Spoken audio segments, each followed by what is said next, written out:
Highness, we now invite you to deliver your remarks. The floor is yours. سمو سيدي الكلمة لك. فخامة الرئيس دونالد ترامب، الحضور الكرام، يسعدنا أن نلتقي بكم اليوم في واشنطن بعد 6 أشهر من انعقاد منتدى الاستثمار السعودي الأمريكي في الرياض، الذي انعقد خلال زيارتكم فخامة الرئيس، حيث وضعنا الأسس لشراكة تقوم على النمو والتنويع الاقتصادي والابتكار، كما وقعنا وثيقة الشراكة الاقتصادية الاستراتيجية بين بلدينا في خطوة تاريخية لترسيخ التعاون الاقتصادي. واليوم يسرنا توقيع اتفاقيات ومشروعات استثمارية جديدة تتضمن قطاعات الدفاع والطاقة والذكاء الاصطناعي والمعادن النادرة والقطاع المالي، مما سيسهم في توطيد فرص وتوظيف فرص وظيفية كثيرة في بلدينا والنمو الاقتصادي في بلدينا. ونتطلع إلى أن يسهم هذا المنتدى لتعزيز العلاقة التاريخية وتطوير مسار الاستثمار بين بلدينا بما يواكب طموحاتنا، وادعوكم إلى اغتنام الفرص الجاذبة التي توفرها الشراكة السعودية الأمريكية. واشكر فخامتكم على اهتمامكم بتعزيز الشراكة الاقتصادية، والتي نثق أنها ستشهد نمو غير مسبوق خلال السنوات القادمة. شكرا فخامتكم.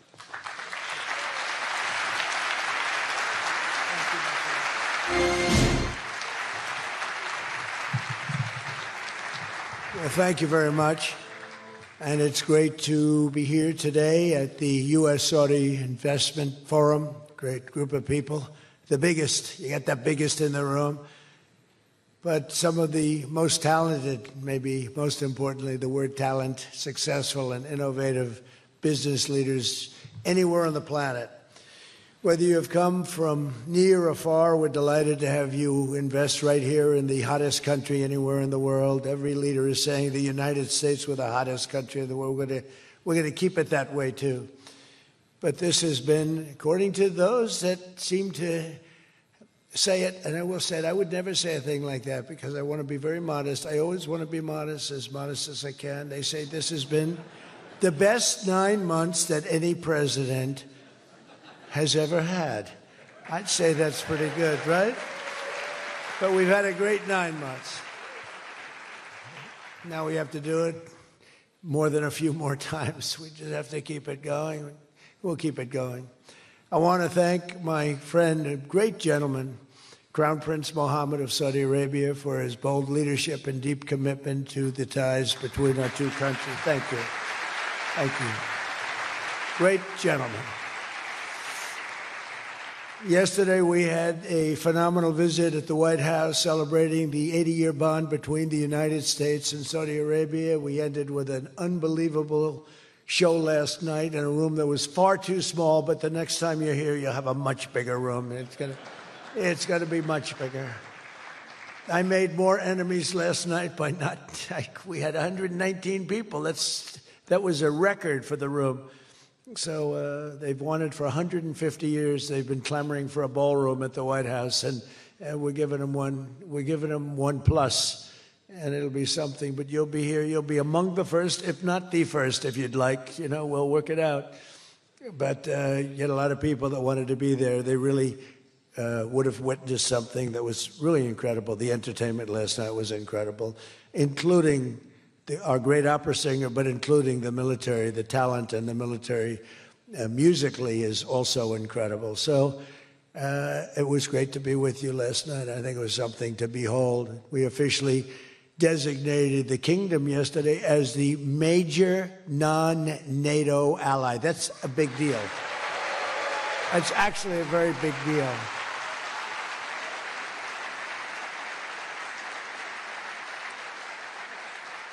Great honor. That happens seldom, very seldom, if at all. So I just want to congratulate you on that. That's a sign of trust.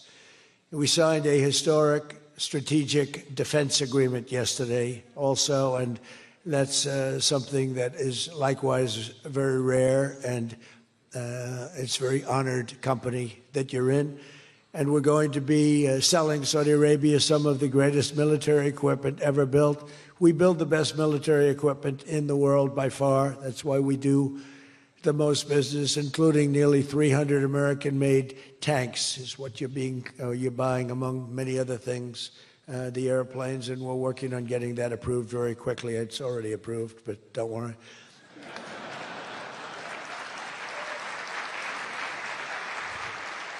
We have to go through a process. The process will take, Elon knows, the process will take about, would you say 24 hours? I think so.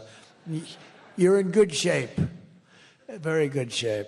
The partnership between our two nations is among the most consequential in the entire world, and together the Crown Prince and I are making an alliance stronger and more powerful than it's ever been before. We've had good relationships and frankly not good. You didn't have a good relationship with Barack Hussein Obama. You didn't have a good relationship with sleepy Joe Biden. But you had a great relationship with me, and now it's as good as it was, and probably even better if you think about it, because we took the dark cloud away from your country. It was called Iran and its nuclear capability, and we obliterated that very quickly and strongly and powerfully. But that was a real cloud over the whole Middle East, and now they want to make a deal. They want to make a deal. They want to see if they can work out a deal with us, and we'll be doing that probably. But that was a terrible cloud that you had to live with for a long time. 22 years they were thinking about doing that, the B-2s. That was even before the B-2s. Those B-2s, what machines they were, they flew in, they were undetectable, and they dropped their payload, and every single bomb hit its exact mark, which was a shaft going deep into the mountain. And every single one of them hit, and it was total obliteration. And then I was criticized by some of the fake news for saying the word obliteration was too strong, perhaps. They had no idea. Nobody saw it. 3 days later, when the Atomic Energy Commission went, they said it was total obliteration, beyond obliteration, they said. But they want to make a deal. We'll see what happens. This week, our countries also signed groundbreaking agreements on civil nuclear energy, critical minerals, and artificial intelligence. And I want to congratulate a lot of the great American leaders, business leaders that are in the room. And you'll do a great job for Saudi Arabia and for a lot of other people in the room that are buying your product, taking your product, and using your product. All of that is in addition to the $600 billion investment in the United States that Saudi Arabia announced during my unforgettable visit there last spring. Well, I said, could you try and get that up to $1 trillion? And yesterday, the Crown Prince announced that the number that they'll be investing in the United States is $1 trillion. So that's really an honor.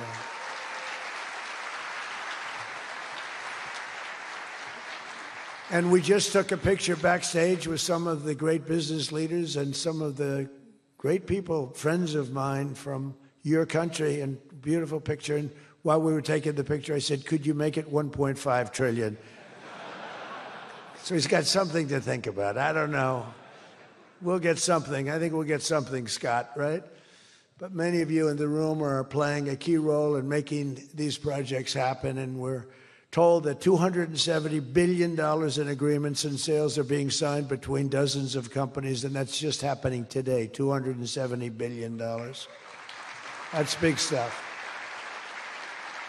So on behalf of the thousands of American workers who I care about most, I want to thank you for bringing all those jobs and all those great opportunities to America and bringing great wealth to America. We've become a very wealthy country. We have a couple of little things. We're waiting for a decision. We hope that's going to be good, but if it's not, we always find ways, we find ways, but we've done things that nobody thought were possible, and we're taking in trillions and trillions of dollars. Tariffs have been, frankly, the best thing that's ever happened to our country. They've always been used against us, and we never had people that were smart enough to use them in the opposite direction. But now you do, and we have taken in trillions of dollars, and it's been absolutely amazing. We're going to be doing a dividend to the people, low and middle income, moderate income people, of at least $2,000. In addition to that, we'll be paying down debt very substantially. It's the kind of money we're taking in. And really, countries that took advantage of us are no longer taking advantage of us. Some of our friends treated us far worse than our enemies on trade anyway, and we've got that all straightened out. And everybody's happy. They respect us again. It's like one of those things. I think they like us better, and they actually respect us, and it works out much better for us, too. But I especially want to thank our numerous Saudi friends here today, including the ambassador to the United States, a friend of mine, Princess Rima. Thank you very much. Great job. Great representative you have. You sent a good representative. And many distinguished ministers and members of the cabinet, governor of the Public Investment Fund. Where's Yasser? Yasser's here someplace. Sometimes I see him dressed both ways. I don't know. It's cooler that way. I'd dress that way if I could. Yasser's terrific. He's a terrific man, actually. So thank you very much, Yasser. And Secretary Scott Bessent, who's been fantastic. Where's Scott? We're thinking about him for the Fed, but he wants no part of it. He likes being Secretary of the Treasury. I think we'll leave him. So let's cross your name off, right? Officially, right? Remember, you said that. I love the Fed job. To me, it's the easiest job in the world. You play golf for 28, 29 days, then you go and make a little speech, tell everybody, in the case of the current guy, the wrong information because he has no clue. But if you have good instincts, it's all based on instincts. I see they want to hire 3,000 economists, 3,000, to report to the Fed chairman. What are they going to do? Take all this information? 3,000 economists. That's why they're spending $4 billion on renovating a building that should have cost $25 million to do. They should have spent $25 million. They're building a basement into the Potomac River. I could have told them that's very tough to do when it doesn't work and it's very expensive. But they're up to $4 billion headed by this clown. But we have 3,000, think of it. They want to hire 3,000 economists. So they took a poll and they interviewed 71 people. And of the 71 people, 2 people got it right. 2 people. One was a great economist whose name I won't tell you because I don't like him personally, but he is good. And the other one that got it the most right was a man named President Donald J. Trump. Do you believe it? Everyone else was wrong. And I didn't have an economist. Well, I had Scott. But we got it right, didn't we? Huh? We got everything right. Doug Burgum, where's Doug? Will you please drill a little bit faster? Between him and I'll tell you, you and Chris was great on television, and he's setting records. They're setting records, but I'll never be satisfied. Drill, we got elected. Drill we must, I called it. Drill, baby, drill. Con Edison, a great utility from New York many years ago, they used to have it said, drill we must and dig we must. So when they were digging in a road, they'd have a sign, dig we must. Well, now we're putting those utilities to shame because I'm allowing all of those AI plants that are being built to build their own electric generating force, and they're building them like nobody's ever seen, and they're coming up with ideas and new contraptions like nobody's ever seen. And this way they can't blame me for not producing electric. I said, you produce it yourself. And actually they didn't believe I was saying that because nobody ever thought of a thing like that. They're building a massive plant. They were going to hook it up to a 200-year-old grid. And that wasn't going to work because there's no way of doing that. No way we could have done that. And I had the idea. This was my idea, approved by a couple of people. I said, why wouldn't that happen? They're building a plant for $50 billion. If you build a shopping center for $50 million, it's okay. It's not a bad shopping center. $500 million, you're talking about top of the line. $50 billion. So when it was first explained they're spending $50 billion, I said, no, you mean 50 million. No, sir, we mean 50 billion. And then I saw some of them that were the size of Manhattan. I said, they did mean 50 billion. And I said, well, what you're going to do is with that, how would you like to build your own electric generating plant? And they looked at me like I was crazy because something like that, they really didn't understand it. The smart guys, they didn't understand it. They said to me at the next meeting, sir, the biggest problem we have will be electricity. I said, you don't understand. I told you last week, you're going to build your own. I'm giving you approval to build your own plant, and you will be approved within a period of 2 to 3 weeks. It used to take 20 years prior to termination. In other words, you would wait 20 years and you wouldn't make it. You'd be voted down 5 to 4. I said, we're getting you approved in a 2-week, 3-week period. In fact, Lee Zeldin, one of the superstars of this administration, I said, Lee, if it's oil and gas, get them approved in 2 weeks. If it's nuclear, add another week. Because some are going nuclear, and they're doing, be careful. They better be careful. But they are going to be careful. They're the greatest people in the world. So now they come back and they actually believed it. And now they're being approved rapidly. And we have things being built, the likes of which nobody's ever seen. We're leading China by a lot in AI. And we're also bringing auto plants in from Canada and from Mexico. They took them, and they're all coming back.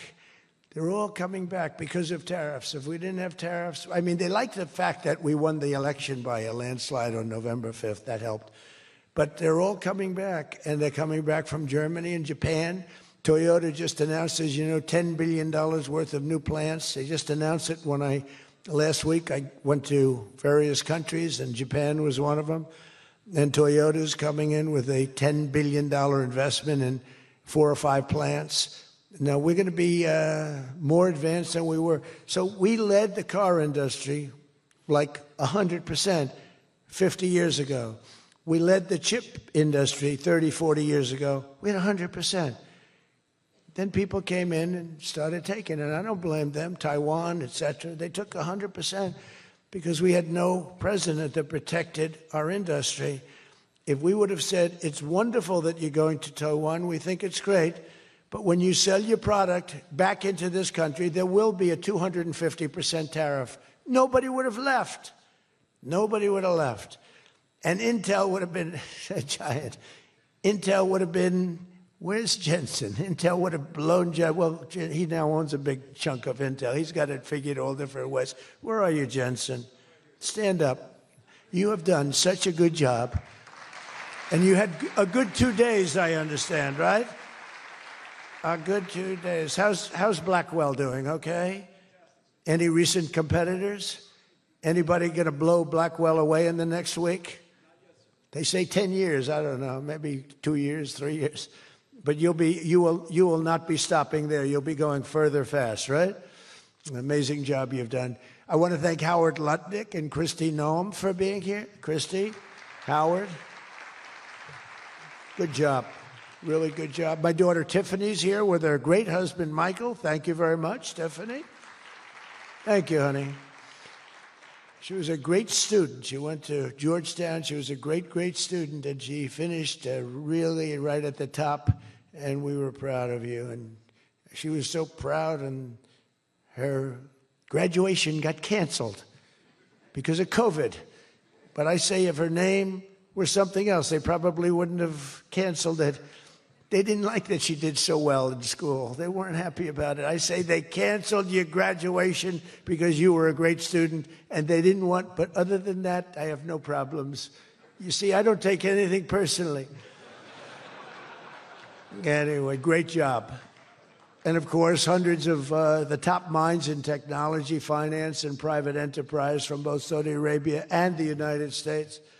But my message to all of the leaders and investors with us today, and they are the best in the world, is very simple. Under the Trump administration, America is back and America is open for business. And America is actually stronger than it's ever been before, ever. We rebuilt the military in my first term. Foolishly, we gave a little bit to Afghanistan, but not very much compared to what we built. But now we're building it at levels that we've never done before. And in addition to that, we're sending a lot out to our allies, and we're making it possible for them to get it. I want those companies to build more plants, to build it faster. We want them to build it faster. The biggest problem we have is we have a backlog because it's so good. Every country wants our missiles, our jets. They want everything we have, and we got to go faster. We just have a new plane, the F-47. It won a very strong competition. It's the newest, and that was won by Boeing. By the way, Boeing is doing an amazing job of coming back. Kelly is doing a great job. They're really moving, and it's really great to see. But they won the competition for the jet fighter, and they say it reaches levels that has never been reached, both in terms of stealth and speed and everything else that they go by. So they're just completing their factory, and they've already started work on the F-47. How did that number get chosen? I don't know, but I didn't pick it. I did not pick it. It was said, "Sir, we'd like to present you with the F-47."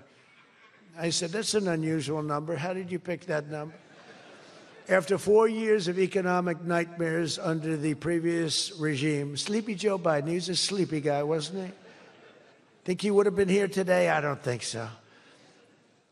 Americans have rejected the failed, and they were really failed, far left models that you were looking at of high taxes and massive spending, soaring costs, crushing regulations, and trillions of dollars in green new scams. Everything was a new scam, green, green, green. Look, I'm all for the environmental everything. I'm all for climate change. You know, they have new word, climate change. It used to be global warming. It's global warming. Well, that didn't work because it started coming down. They did the global cooling thing. Then they just said, we can't keep up with this. It's too much. So we'll go, perfect words, climate change. They're covered. If it rains, if it snows, if it's warm, it's climate change is destroying the world. Remember? The world was supposed to have been gone 2 years ago. They gave us 12 years, Howard, to live, right? 12 years. But that was 14 years ago. The world was going to burn up, but it got actually much cooler. They know these people. It's a little conspiracy out there. We have to investigate them immediately. They probably are being investigated. Their policies punished success, rewarded failure, and produced disaster, including the worst inflation in our country's history. We had the worst inflation in history, and now we have a beautiful normal inflation. It's going to come down over the next few months a little bit more, but we have a nice normal inflation. We had the highest inflation in the history of our country. 9 months ago, our country was dead, but now America is the hottest country anywhere in the world. We're the hottest country. I don't care what country you're with. America is the hottest country considered, and we did this in a period of 9 months. We're a little longer than that, but it took me about 2 weeks to get started. We're rewarding those who build and create, invent, and invest in the USA. And you know, our big, I call it the great, big, beautiful bill. It's the biggest bill ever passed in the history of Congress. And Scott and I and all of us, we sat down and we said, let's do it, along with the Speaker and John Thune and everybody, said, let's do it all in one bill. And a lot of people were they said, you'll never get it approved. And we didn't have a huge majority. We had a huge presidential win. We won everything. We won all 7 swing states. We won the popular vote by millions. We won everything. But the one thing, we won one, it's called districts. The country has districts. And we won in terms of districts 2,750 to 550. And that's why when you see the map of the election, it's the whole country, it's all red. And it's pretty amazing. 2 little blue streaks on the right and on the left, and they're very little and getting smaller. But it's been pretty amazing. But in 4 long years, Joe Biden secured less than $1 trillion. In 9 short months, I've secured $18 trillion to rebuild our factories, create hundreds of thousands of jobs, and bring back those beautiful words, made in America. So think of that. He did less than $1 trillion in 4 years. And in 9 months, we've done more than $18 trillion, okay? That's called success. And we think that by the end of the first year, it'll be over $20 trillion. So, and thank you very much. You helped with that little boost you gave us, that little increase. We appreciate it so much. We appreciate you. So it's just one example. Under the deals being signed this week, workers at GE Aerospace, I think he's here. Where is he? Stand up. What a job you've done with your new engines. And where are you?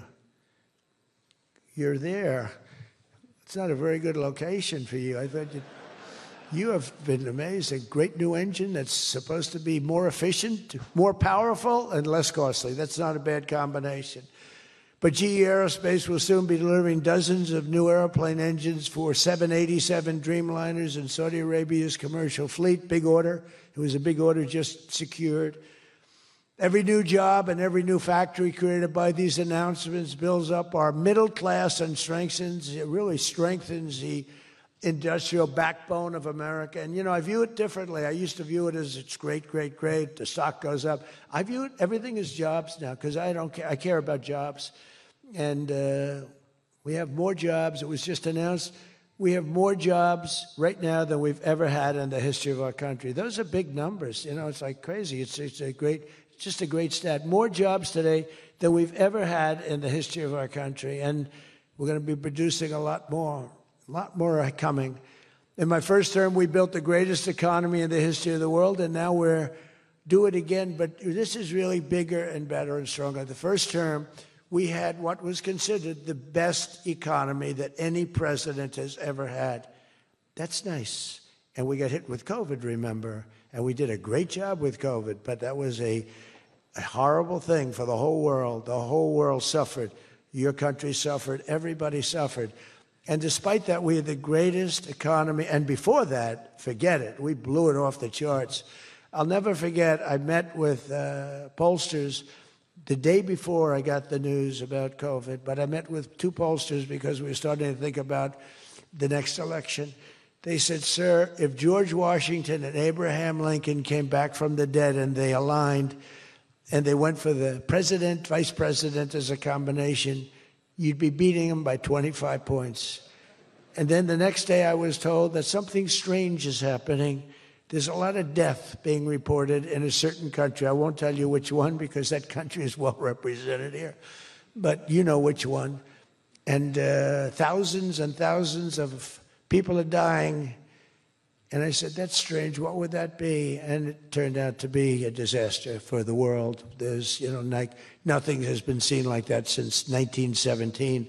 I always thought that when I heard, you know, pandemic or anything you want to call it, but I always thought that was like an ancient phenomena, that could never happen in modern times, but it did. But we did a great job with all of the things that we did with the vaccines, with the so many of the drugs that we came up with, making you better. Regeneron is an example. Regeneron was fantastic. I give them great credit for what they did. But we did great, and then we started doing the gowns and the masks and the goggles and the ventilators. We were sending ventilators all over the world. We became the king of ventilators. But what a period of time that was for all of us. But despite that, we had the greatest economy in the history of our we had the greatest economy in the history of the world. And I'll tell you, it was an amazing time. But this looks like it's going to be blowing it away, because when these plants, which are being built now, and many are going to be started very shortly, many, but when they open, we're going to see numbers the likes of which nobody's ever seen before. And, you know, in some cases, you're building extremely complex plants. You're building plants to make computers and to make telephones, to make a lot of different things, missiles. But you're building plants that make things that are very, very detailed, and you have to have great knowledge. And you're coming here and you find, if we don't have people that did that before, we are allowing you, and I may take a little heat. I always take a little heat from my people, the people that love me and the people that I love. They happen to be toward the right of center, toward the right. Sometimes they're way right. But if you have to bring people to get those plants opened, we want you to do that, and we want those people to teach our people how to make computer chips and how to make other things. You can't come in, and I'm explaining, you can't come in, open up a massive computer chip factory for billions and billions of dollars like is being done in Arizona, and think you're going to hire people off an unemployment line to run it. They're going to have to bring thousands of people with them, and I'm going to welcome those people. Now, I love my conservative friends. I love MAGA, but this is MAGA. And those people are going to teach our people how to make computer chips, and in a short period of time, our people are going to be doing great, and those people can go home where they probably always want to be. You know, when people are born someplace, they tend to want to go, and we have the greatest country in the world, but they want to go. And But they're going to do. We had one case in Georgia where a battery factory. Batteries are very dangerous to make. They're complex, much more complex than people understand. And they spent $1 billion to build a factory. And they were told to get out. And I said, stop it. Don't be stupid. And we worked it out. And now they're teaching our people how to do it. But they're going to have to spend, Jensen, I don't think you can open up a big plant with your friend from Taiwan where we're going to have 40 or 50% of the computer chip business I don't think you can do that with people that don't even know what a chip looks like. Do you agree with that? So somehow, the people that are against this are really, really smart. They're unbelievable patriots, but they just don't understand. Our people have to be taught. This is something they've never done. And we're not going to be successful if we don't allow people that invest billions of dollars in plant and equipment to bring a lot of their people from their country to get that plant open, operating, and working. I'm sorry. So my poll numbers just went down, but with smart people, they've gone way up. They've gone way up. And I mean that. So for those of you that are doing the plants, you're going to have all the help you need, and you're going to do a great job. And you're going to teach our people how to do it, and our people are going to be just as good as your people ever were in not such a long period of time. Since the election, the stock market has set, and this is a little more than 9 months, 46 all-time record highs. And the growth is now amazing, and it's lifting up the Americans and American economy like nobody's ever seen before. It's the biggest. There's never been a period of time like this. Wages for hourly workers are rising at the fastest pace in 60 years, and real wages for construction workers are up $2,200 a year, and that's good, and that's spending. They're going to spend. They're going to buy many of the things that you're making. In 9 months, we've lifted over 600,000 Americans off food stamps, and that's happening rapidly. When we had the problem 2 weeks ago on the SNAP, and they talked about all of this, the numbers. So when I left, which was a rigged election, by the way, but that's okay. They used to go crazy. I'd say rigged, nobody complains anymore because now they realize it was, and it's been proven, and it continues to be proven. But when I left, that number was $7 billion. Now it's $47 billion. That's Biden. So if you think about it, if Kamala, who's the same basic thing, grossly incompetent, he was incompetent, they're all incompetent because their policies are incompetent. Open borders, men playing in women's sports, transgender for everybody. I mean, they got the worst policy. I don't talk about it too much because if I talk about it, they might change. So, no, I don't talk about it. I tell people, don't talk about it.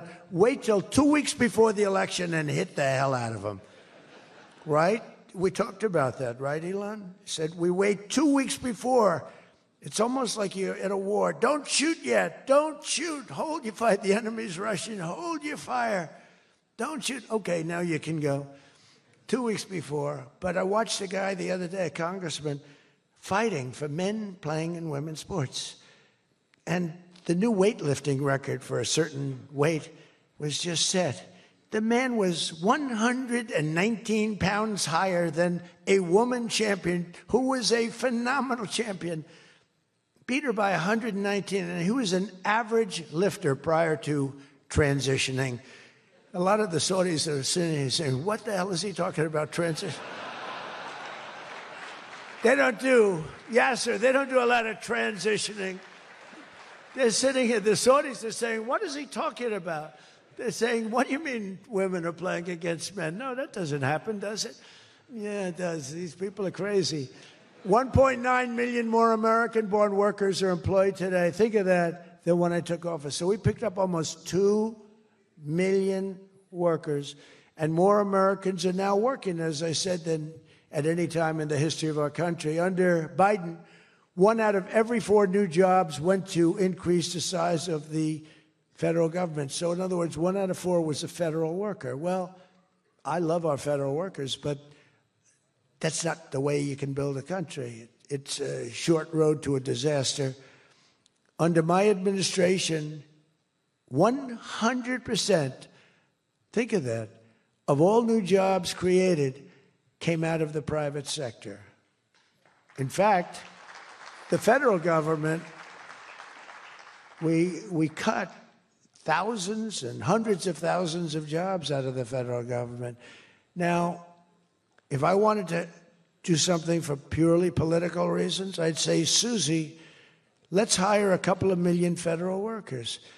And you know what happened? Unemployment is unbelievable. We don't do that. They did that. They used to hire workers in order to fudge up the numbers.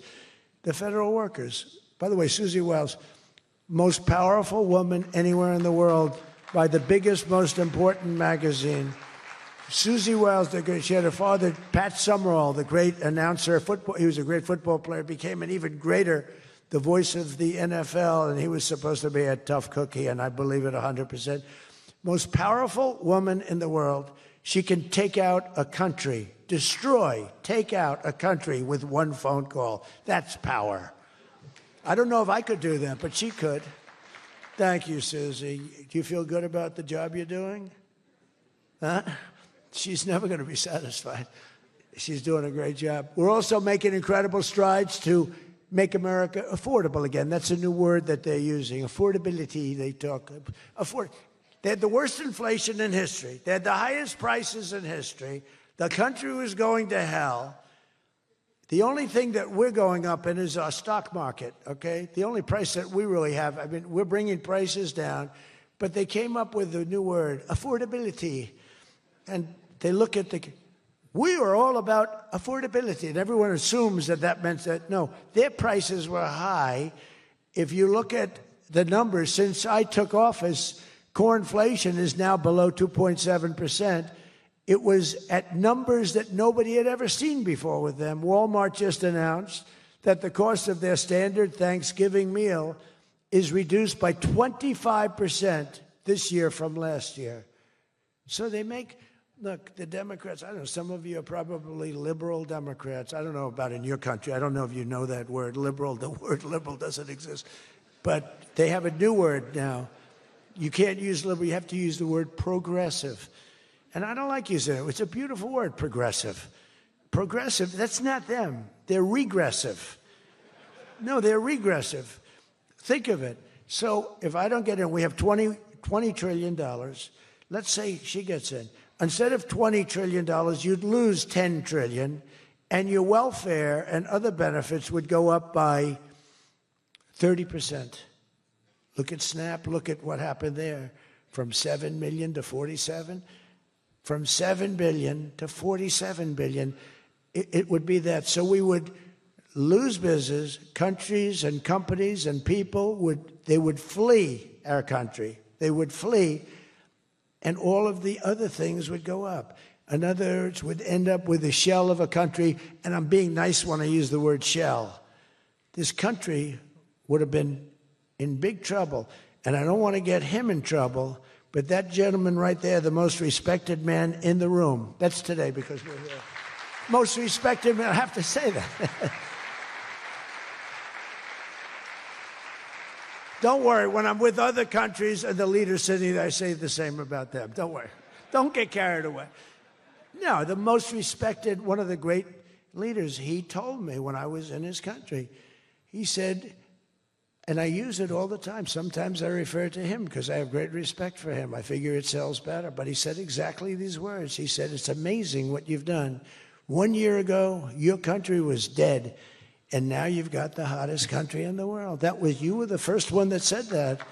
And I've used your name hundreds of times. I use your name, I say, that king of Saudi Arabia said. But anyway, but it's true. We were a country that was in really bad trouble. We were a country that would have been dead, I believe, within a year or 2 years after the election. We were headed in a very bad direction. And now we're headed in the best direction, I think, that we've ever been headed. According to the USDA, Turkey is down, think of that, 33%. And I'm not talking about the country of Turkey. He's doing fine. Erdogan is doing good. Just want to, I don't want him calling me. I'm not down 33%. He's a friend of ours. We got to take care of our friends. Since March, egg prices are down 86%. Think of 86%. Many other prices are down in a similar number.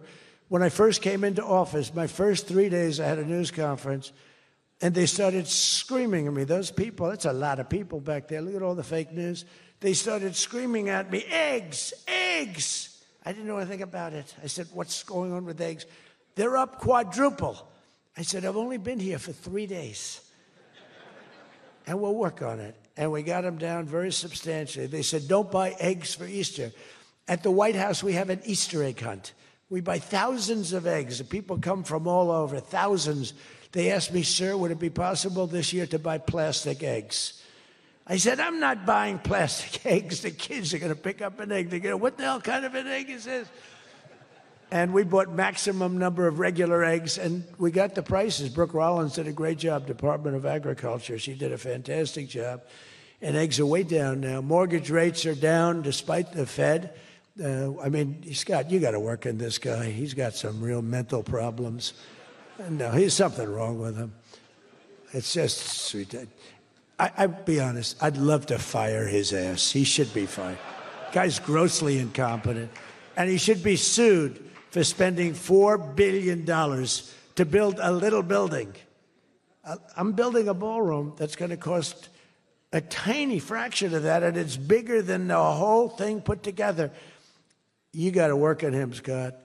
The only thing Scott's blowing it on is the Fed. Because the Fed, the rates are too high, Scott. And if you don't get it fixed fast, I'm going to fire your ass, okay? I can't tell you, Scott, sir, don't fire him. Sir, please don't fire him. He's got 3 months to go. Don't fire him. I want to get him out, Scott. Please. He's the voice of reason. You're very lucky you have him, I'll tell you that.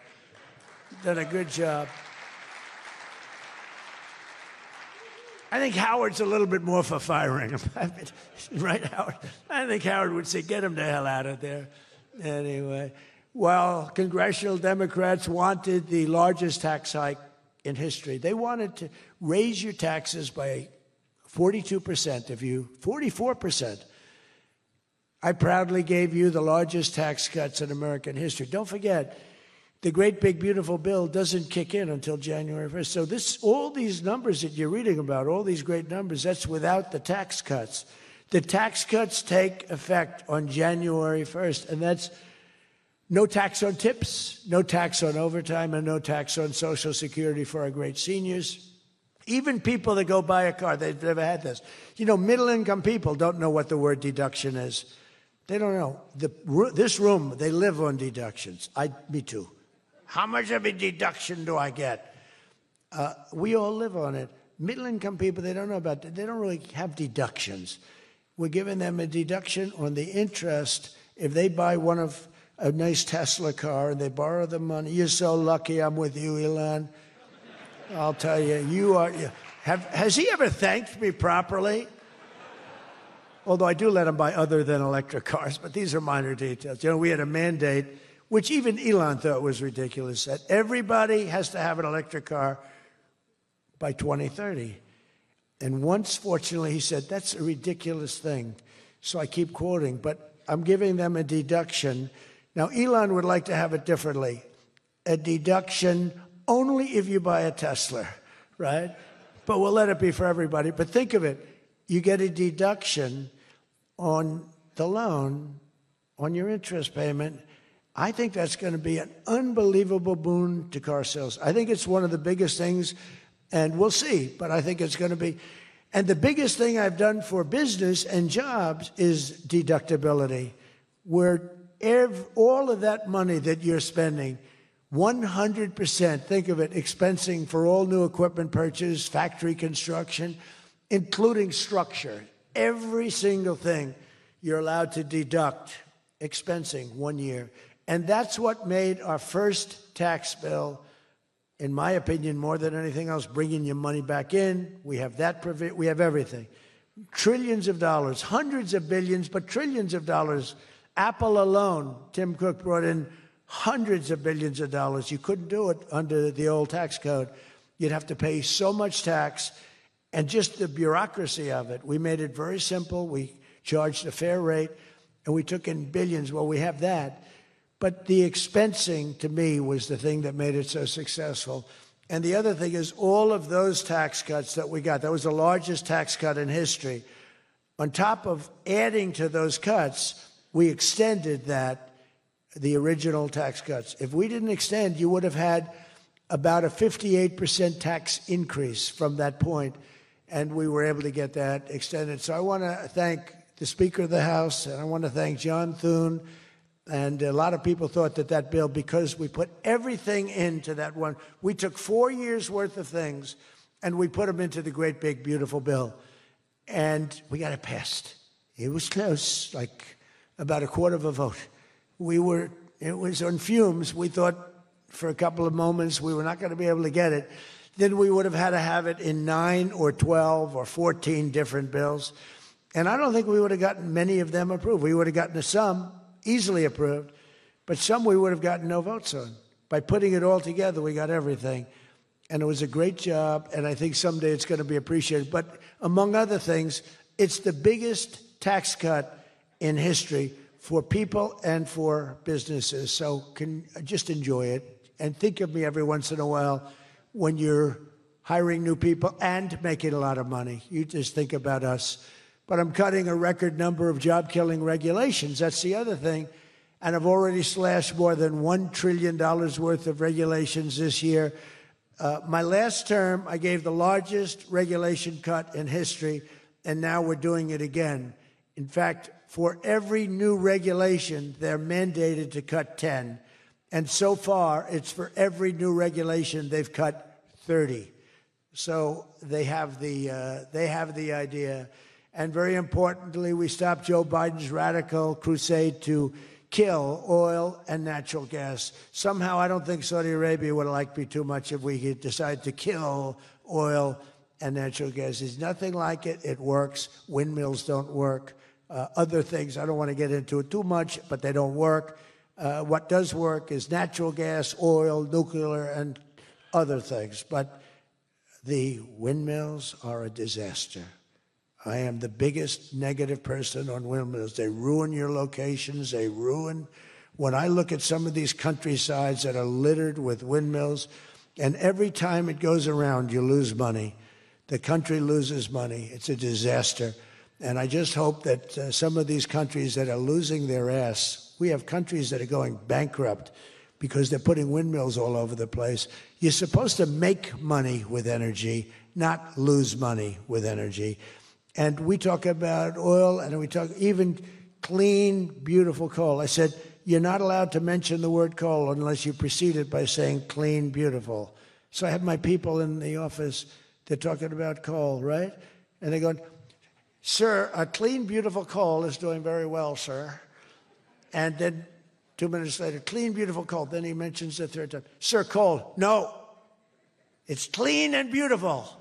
Because it needs a public relations help. Coal needs a little help, public relations-wise. So we refer to it as clean, beautiful coal, and it does have its place, that I can tell you.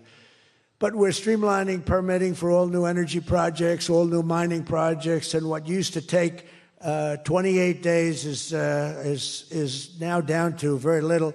But we had times when, not 28 days, we had times when things would take 14, 15, 16, and even 20 years to get approved. We have a maximum day, 28 days. That's the maximum it'll take.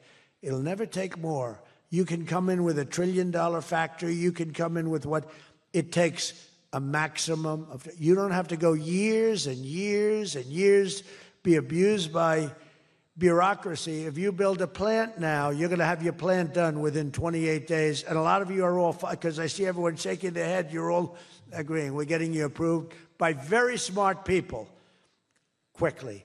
You know, when you used to walk in with plans done by the best engineers in the world, thousands of pages, and drop them on some guy who's been there for 28 years approving environmental impact statements, and he's looking at pages that he's never seen, and he's supposed to approve it. He has no idea what the hell is in those pages.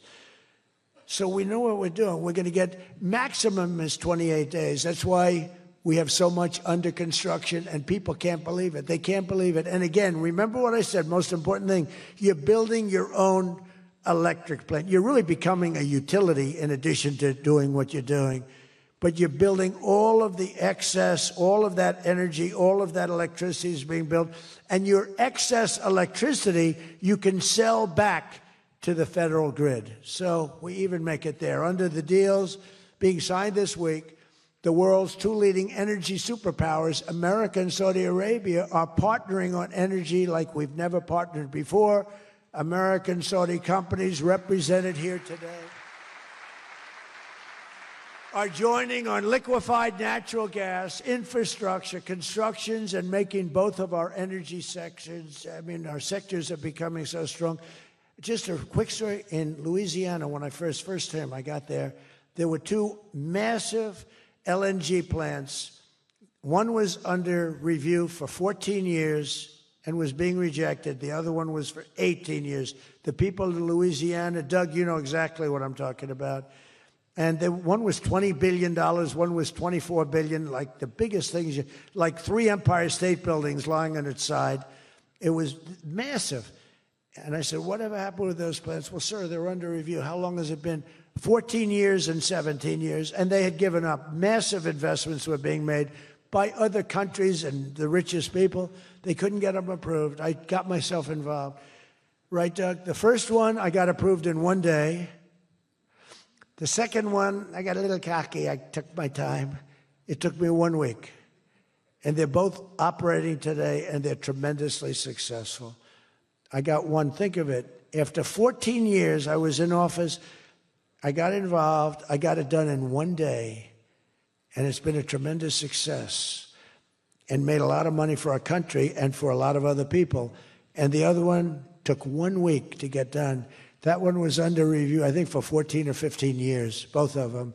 So I'm very proud of that, actually. I also proudly ended the ridiculous Biden-era restrictions on artificial intelligence, and we will work closely with friends and partners like those in this room to build the largest, most powerful, most innovative AI ecosystem in the world. And we are going to work it so that you'll have a one approval process, not have to go through 50 states in the United States. You know, you can't go through 50 states. You have to get one approval. 50 states is a disaster because you have one woke state and you have to do all woke. You'll be back into the woke business. We don't have woke anymore in this country. It's virtually illegal. But you'll have a couple of wokesters, and we don't want to do that. We want to get the AI done, and I'm working with David. David's done a fantastic job. If he's here, I think he is. He is. Thank you. David's done a fantastic job. But we want one approval, one, and hopefully you have the right guy in the federal government. Hopefully you have the right president, but you have one approval, one approving body, not 50, not, hundreds of people all over the country looking at what you're doing. And basically you're forced to take the worst and the most onerous, right, Jensen? Are you happy with that, Jensen? Thank you. If Jensen's happy, I'm happy.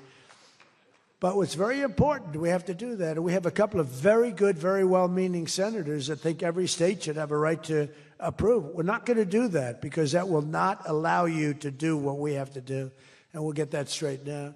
Together, the United States and Saudi Arabia are unleashing really the most incredible new prosperity together.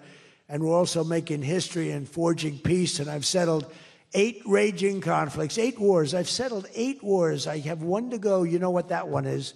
I thought that was going to be my easy one because I have a good relationship with President Putin, but I'm a little disappointed in President Putin right now. He knows that. I thought that was going to be the easy one. I settled 1 war, 36 years. I got it done in 1 day. I had another one, 32 years, millions of people killed. Even Congo and the Rwanda, they had 10 million people killed. It was out of control. I got that settled. I have a man's father who happens to be in this room doing a great job, right? Got that settled. I settled 8 wars.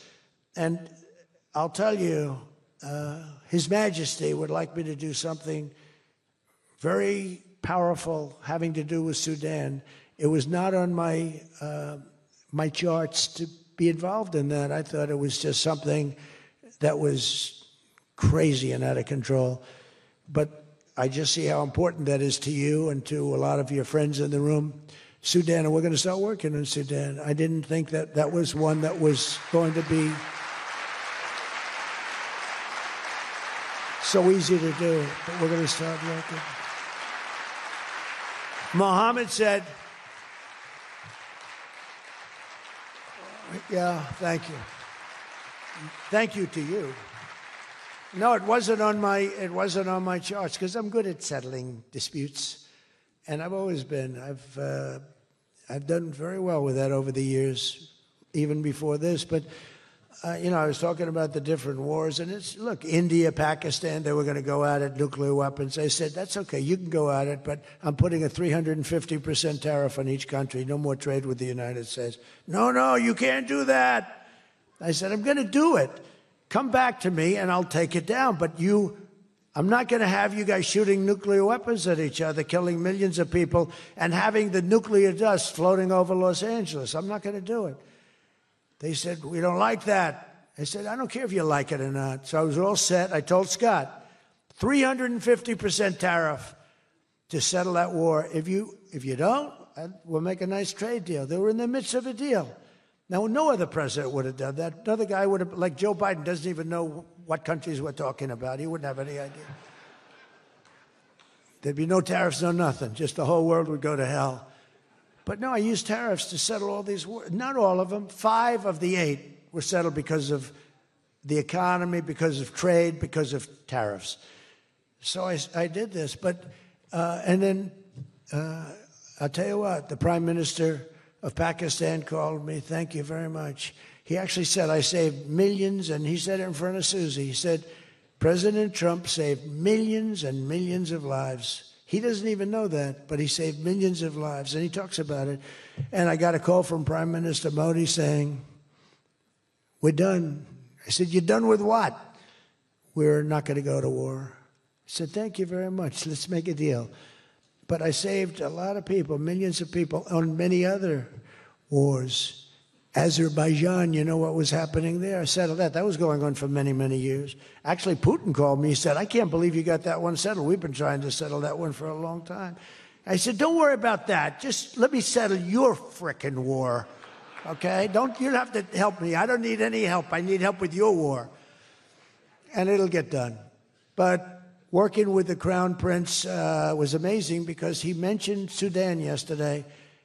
And he said, sir, you're talking about a lot of wars, but there's a place on earth called Sudan.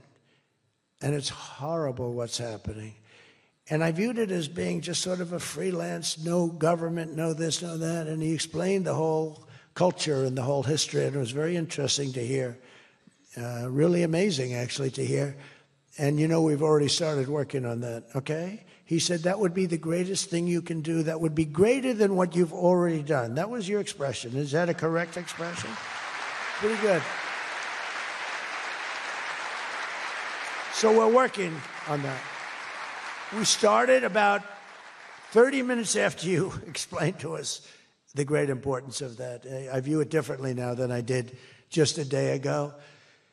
But we also, as you know, we had a historic ceasefire. We ended the war in Gaza. And 2 days ago, incredibly, the United Nations Security Council backed the Trump peace plan. And we have a great peace plan. We have peace in the Middle East. This is a strong peace, too. They say, oh, it's tentative. It's not. This is a very strong peace.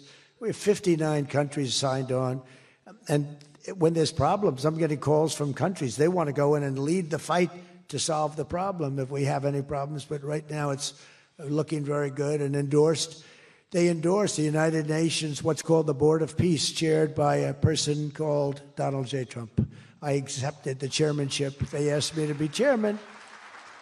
That's what I needed. It's just a little more work.